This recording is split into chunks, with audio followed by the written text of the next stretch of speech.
y a las ilusiones que como humano tenemos. Es fácil desviar nuestra atención de Jesús y ponerla en un hombre o en una mujer, especialmente en este año electoral, o poner nuestra atención en alguna cosa o en alguna circunstancia, cuando todo es falsa ilusión, falsa esperanza. En Jesús tenemos la verdadera esperanza. Por eso el llamado esta mañana es: miremos a Jesús. Y la razón, hermanos, de mirar a Jesús o de tener los ojos puestos en Jesús es porque Él es el mayor.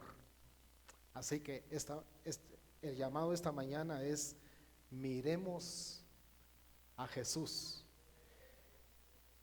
Y vamos a usar, hermanos, una vista tridimensional. Imagínese usted una pirámide, ¿verdad?, de 3 lados, donde vamos a ver la gloria de Cristo en 3 lados. Y como son 3 lados, vamos a usar 3 libros del Nuevo Testamento para ver un lado de la gloria de Cristo identificado en ese libro. Claro que no va a ser de manera detallada, porque eso requeriría unos 6 meses. Vamos a ver algunas pinceladas de la gloria de Cristo en 3 dimensiones y por qué nosotros debemos de mirar a Jesús. Vengan primero a el Evangelio de Juan. Aquí en el Evangelio de Juan, hermanos, a partir del capítulo 1, podemos ver a Cristo irradiando desde arriba. Podemos ver a Cristo como el Hijo de Dios, compartiendo la gloria con Dios Padre desde la eternidad y en la eternidad, con una gloria por sí mismo. En el Evangelio de Juan se puede ver la gloria de Cristo, hermanos, como el Hijo de Dios. Una expresión que se repite en todo el Evangelio de Juan es que Jesús se atribuye el yo soy. El yo soy es un título, un nombre personal de Dios. Cuando Moisés pregunta a Dios, que lo estaba comisionando para Egipto: y si los hijos de Israel me preguntan por tu nombre, ¿qué digo? Yahvé dice: tú dirás, el yo soy, el que soy. Repetidas veces Jesús usa acá en el Evangelio de Juan ese título, yo soy. Por ejemplo, yo soy el buen pastor, yo soy el agua de vida, yo soy el pan vivo que descendió del cielo, yo soy la puerta de las ovejas, yo soy la luz del mundo, yo soy la resurrección y la vida, yo soy el camino, la verdad y la vida. Y cuando le preguntaron si él era mayor que Abraham, él dijo: antes que Abraham fuese, yo soy.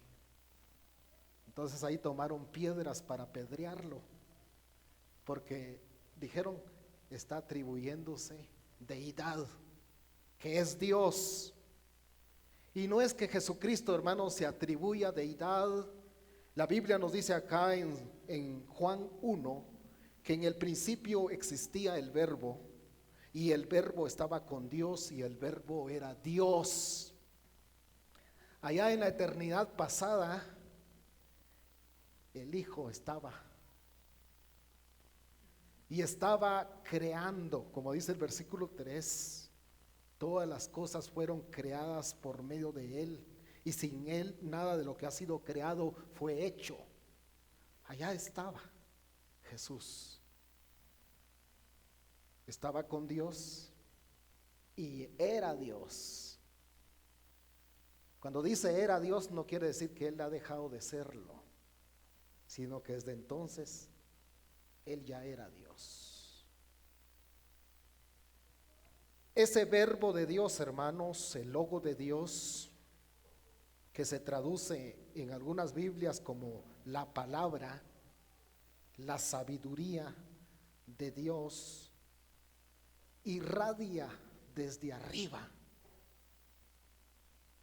desciende al mundo.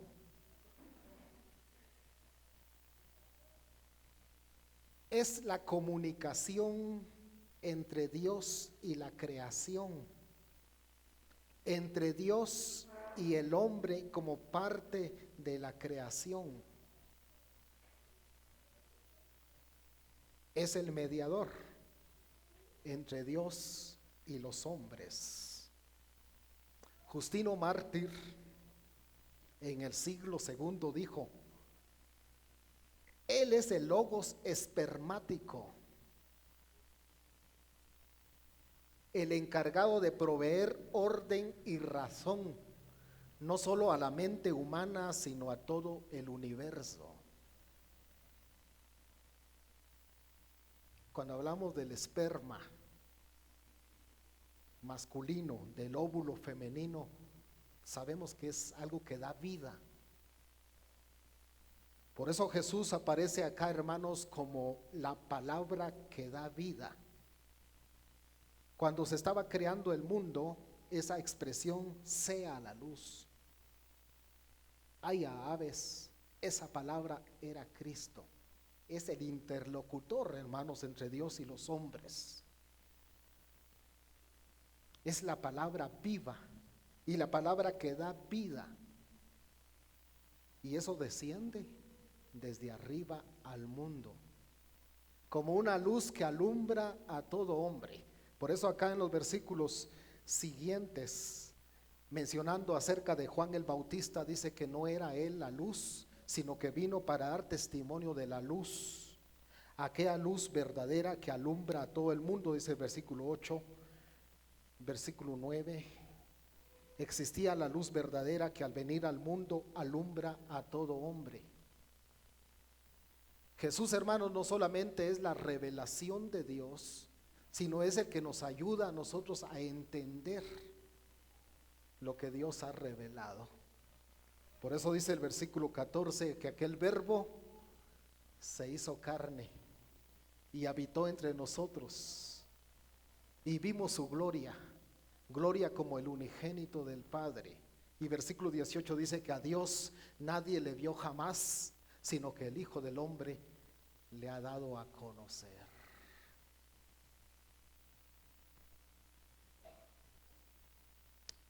Hay dos respuestas, hermanos, ante esta gloria de Cristo que irradia desde arriba. Versículo 11 nos habla de una respuesta de rechazo. Versículo 12 de una respuesta de aceptación.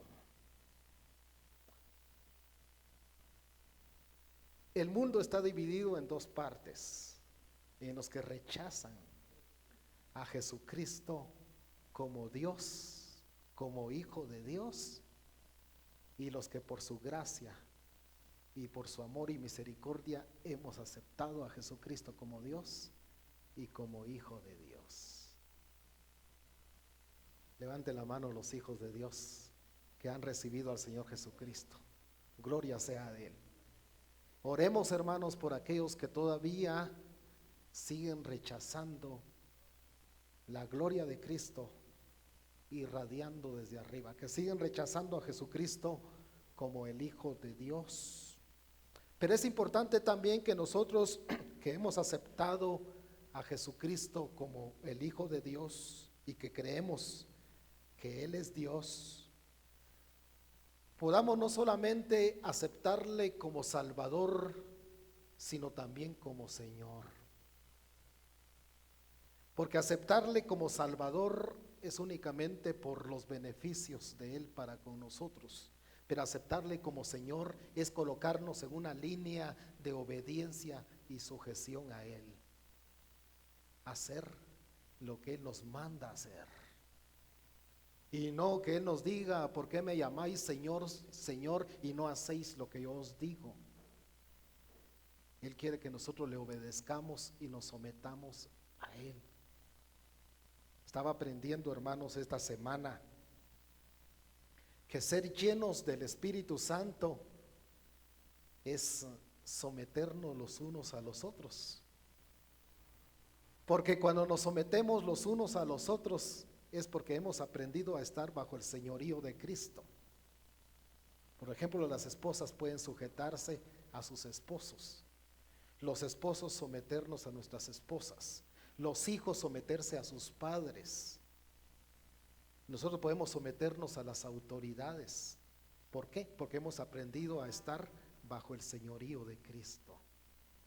Y aceptamos a Él como Salvador y también como Señor. La gloria de Cristo, hermanos, miremos a Jesús, porque Él irradió desde arriba. Pero también, en segundo lugar, miremos a Jesús por la gloria que irradia desde dentro de Él, dentro de sí mismo. Colosenses, especialmente el capítulo 1,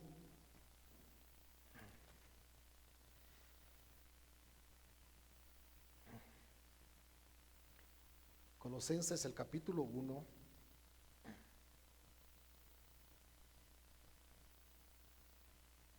aquí se ve la gloria de Cristo desde adentro, desde Él mismo, como Salvador, como Redentor vivo y activo. Debido, hermanos, a la grandeza de su persona, aquí en el capítulo 1, y en el capítulo 2 de Colosenses, debido a la suficiencia de su obra.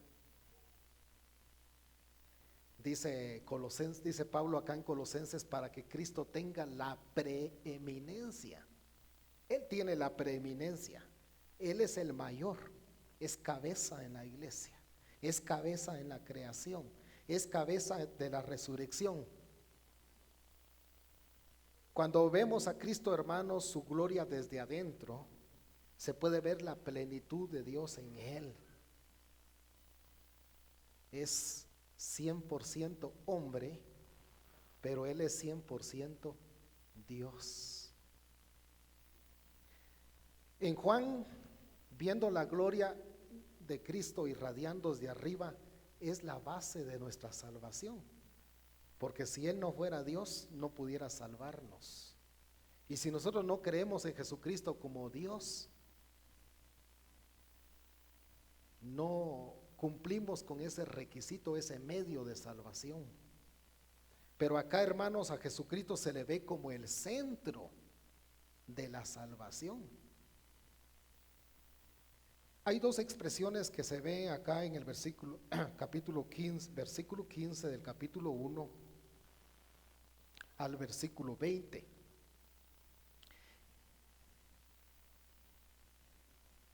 Algunos dicen que posiblemente Colosenses 1, 15 al 20 era un himno antiguo dedicado a la dignidad de Cristo. Se puede dividir en dos secciones. Versículo 15 al 17 nos habla de que Jesucristo es el primogénito de toda creación. Versículo 18 al 20, Él es el primogénito de la resurrección. Leamos versículo 15 al 17.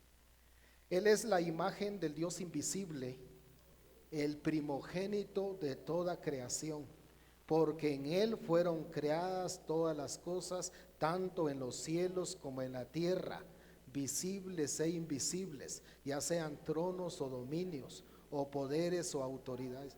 Todo ha sido creado por medio de Él y para Él. Lean el versículo 17, hermanos.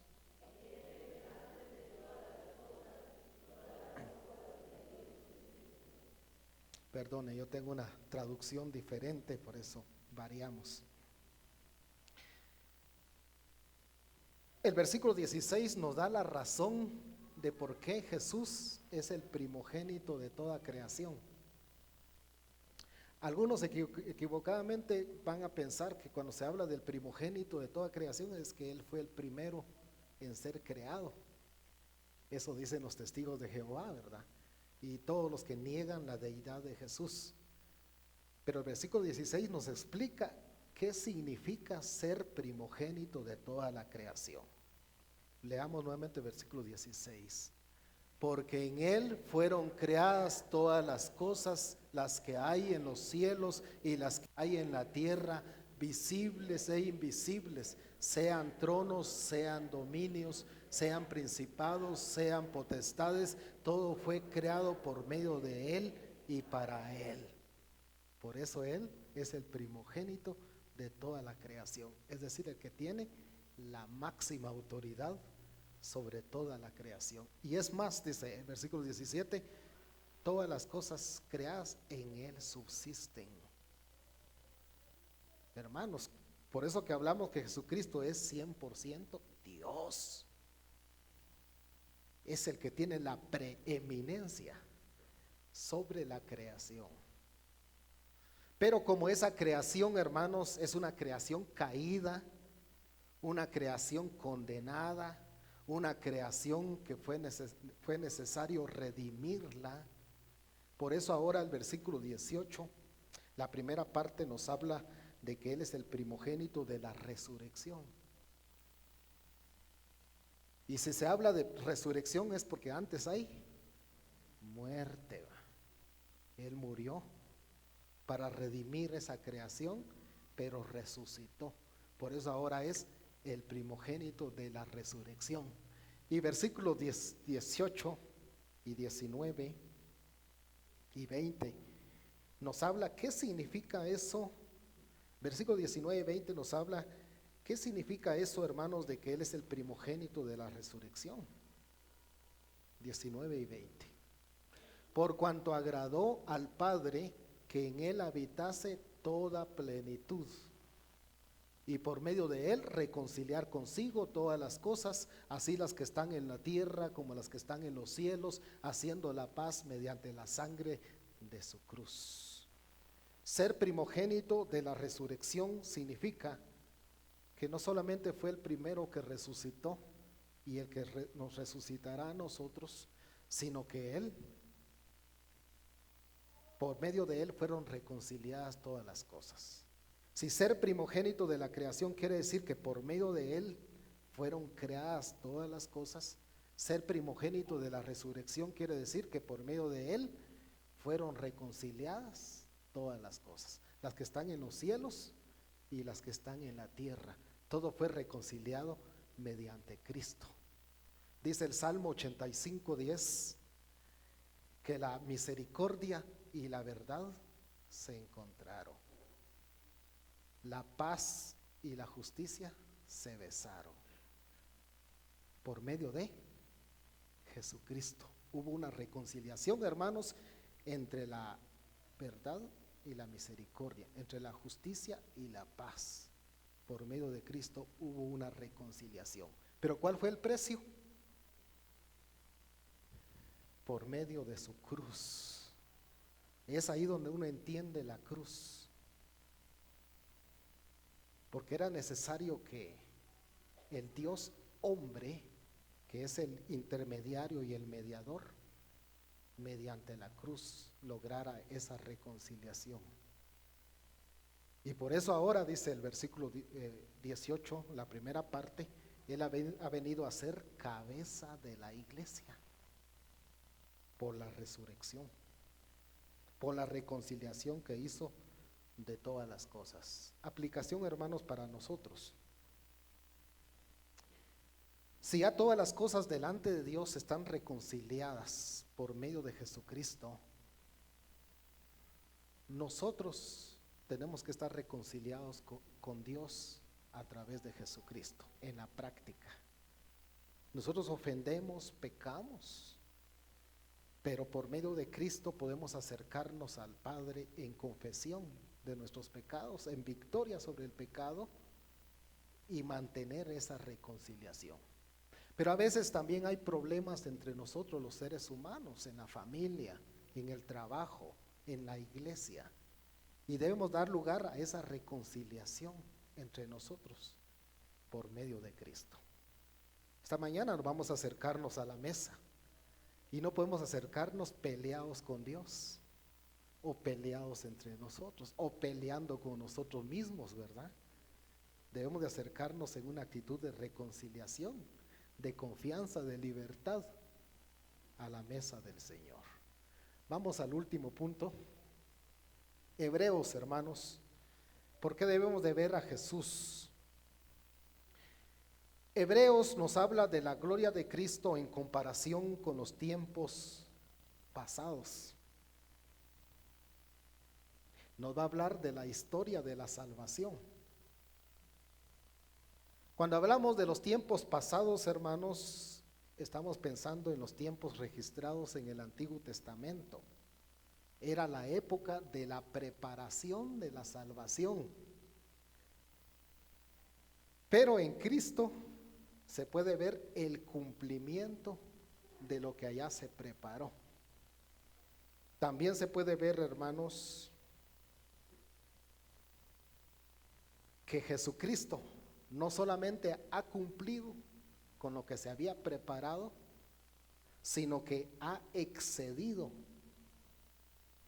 en sobremanera a lo anterior.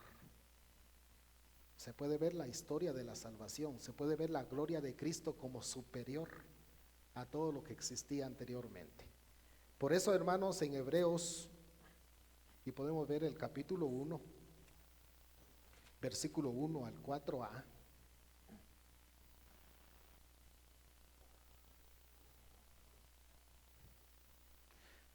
que dice así: Dios, habiendo hablado muchas veces y de muchas maneras en otro tiempo a los padres por los profetas, en estos postreros días nos ha hablado por el Hijo, a quien constituyó heredero de todo y por quien asimismo hizo el universo, el cual, siendo el resplandor de su gloria y la imagen misma de su sustancia, y quien sustenta todas las cosas con la palabra de su poder, habiendo efectuado la purificación de nuestros pecados por medio de sí mismo, se sentó a la diestra de la majestad en las alturas, hecho tanto superior, etcétera, etcétera, etcétera.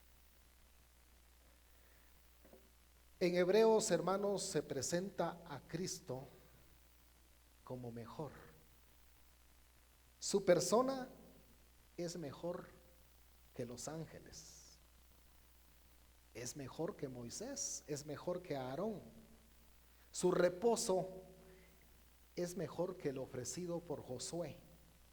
Su sacerdocio es mejor que el que venía de Aarón, el que venía de Leví, porque el sacerdocio de Cristo es eterno, mientras que los otros eran temporales. El pacto de Cristo, que es el nuevo pacto, es mejor que el antiguo, porque el antiguo era un pacto que solo llevaba a la muerte. En cambio, el nuevo pacto nos lleva a la vida y a la salvación. Su sacrificio es mejor que el sistema de sacrificios que se desarrollaba en tiempos del Antiguo Testamento. Aquellos sacrificios solamente cubrían el pecado, mientras que el sacrificio de Cristo quita el pecado. Aquellos sacrificios había que estarlos repitiendo, porque su efecto era temporal. El sacrificio de Cristo es de una vez y para siempre. Por eso hablamos, hermanos, de la suficiencia de la obra de nuestro Señor Jesucristo. Tenemos razones suficientes, hermanos, en la Biblia para mirar a Jesús. Miremos a Jesús, hemos dicho esta mañana, porque en todo tiene la preeminencia. Por medio de Él fueron creadas todas las cosas. Por medio de Él son reconciliadas todas las cosas. Él es la cabeza de la iglesia. Nosotros le debemos adoración, sujeción y obediencia todos los días de nuestra vida. Yo les animo para que esta mañana renovemos votos de consagración con nuestro Señor a través de Jesucristo. Voy a invitarles a ponerse de pies, los que les sea posible, hermanos, ponerse de pies y adoremos al Señor. Padre, muchas gracias por Jesucristo. Gracias por esa iniciativa para nuestra vida, para nuestra reconciliación. Gracias, Señor, por la persona y obra de Jesucristo, que esta mañana vamos a recordar, vamos a anunciar y vamos a celebrar a través de la mesa, de participar en su mesa. Gracias, Señor, por esa reconciliación que tenemos contigo y también los unos con los otros a través de Jesucristo. Gracias, nuestro Dios, porque Él es mejor. Él hizo una obra completa. Gracias porque Él es suficiente. No necesitamos nada aparte de Él, porque Él es todo. Él lo ha llenado todo. En Él habita toda la plenitud de la deidad. Cristo es la base, es el centro, es el cumplimiento y la excelencia de la salvación. Por eso en esta mañana damos gloria, honra, alabanza, y que esto, Señor, nos motive para dedicarnos y consagrarnos cada vez más a Él, a poder servirle, Señor, porque Él nos ha salvado, a poder dedicarnos y consagrarnos por lo que Él ha hecho por nosotros y para nosotros. Ayúdanos a mirarlo siempre a Él, a enfocarnos en Él, a mirar a Jesús cuando sufrimos, pero también ver la meta a la que nosotros también podemos llegar y donde Él es el máximo exponente en esta carrera. Ayúdanos, Señor, a seguir adelante, buscarte y servirte con temor y con temblor en Cristo Jesús. Amén. Pueden sentarse.